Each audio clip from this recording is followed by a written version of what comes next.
Hello, I would like to ask for your opinion and advice for a friend who lives in a toxic family and does not want to leave this home.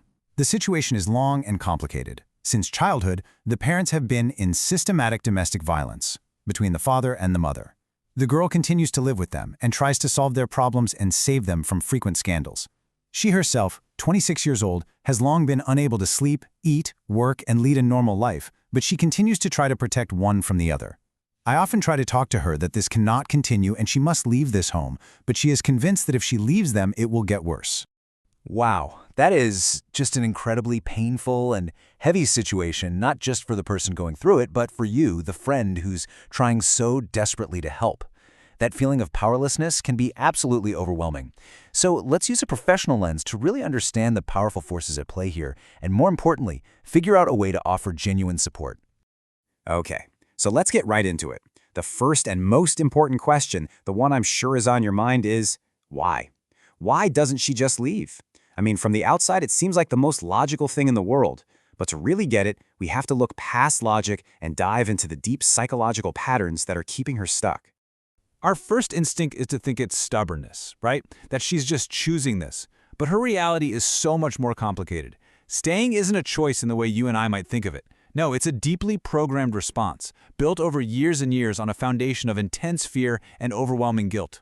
And this brings us to a really important clinical idea. It's called traumatic attachment. Now, it might sound counterintuitive, but it's this incredibly powerful emotional bond that can form in situations of chronic abuse. The person starts to truly believe they're the only one who can manage the chaos. You know that exact phrase she used? It will get worse if she leaves? That right there is the voice of traumatic attachment talking. And layered on top of that, you often find something called parentification. Think of it like a complete role reversal. The child is forced to become the parent, the mediator, the emotional support, the one managing the adults. It's a job she never should have had, but it was given to her as a kid, and now, as an adult, it's become her entire identity. So you have to understand this. When you tell her to leave, she's not hearing a logical solution. What she's hearing is that she needs to abandon the only role she has ever known. You're asking her to face a lifetime of fear and guilt head-on. For her, leaving isn't freedom. It feels like an existential threat. And just look at the cost of playing that role. The sleepless nights, the not eating, the inability to work or even have a personal life.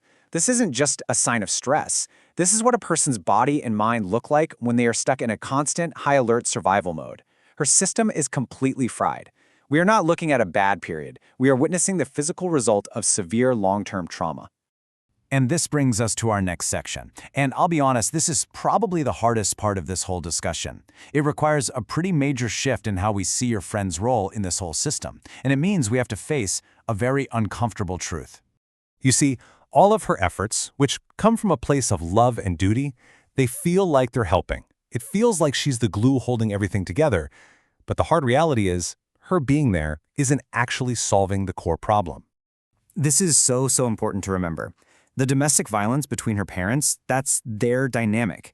It was there long before she was old enough to get in the middle of it, and tragically, it will continue whether she's in the house or not. She is not the cause, which means she cannot be the cure. So what's really happening when she's there? She isn't stopping the conflict. She's just absorbing the impact. She's like a human shock absorber, stepping in and taking all the emotional and psychological hits so that they don't have to. She's a temporary buffer. And that brings us to the central painful truth of it all. All her self-sacrifice, all her pain. She is not saving them. She is simply absorbing the impact of their choices, which lets this toxic system keep rolling on at the direct expense of her own life. She is just taking the hit for them. Okay, so once we really get that, it changes everything, right? It means we can stop pressuring her to leave and start moving towards support that's actually productive. So what does that really look like? How can you help in a way that actually empowers her, instead of making her feel even more guilty? This is such a great breakdown of what we think will work versus what actually does. Saying things like, "You have to leave," it sounds like an ultimatum. It just puts up a wall. Instead, we need to shift our language to be supportive, not demanding. We need to name what we see, gently pry her away from that feeling of responsibility, and focus on tiny, achievable steps. So here's a game plan. 1, name what you see, but focus it on her. Not, I'm worried about your parents, but I see you're not sleeping, and I'm worried because we are losing you. See the difference? 2, you have to be a broken record. Keep saying, their violence is not your fault. You have a right to your own life. You have to chip away at that guilt. 3, think small. Leaving forever is terrifying, but come stay at my place for one night just to get some sleep? That's manageable. And finally, you have to be the champion for professional help.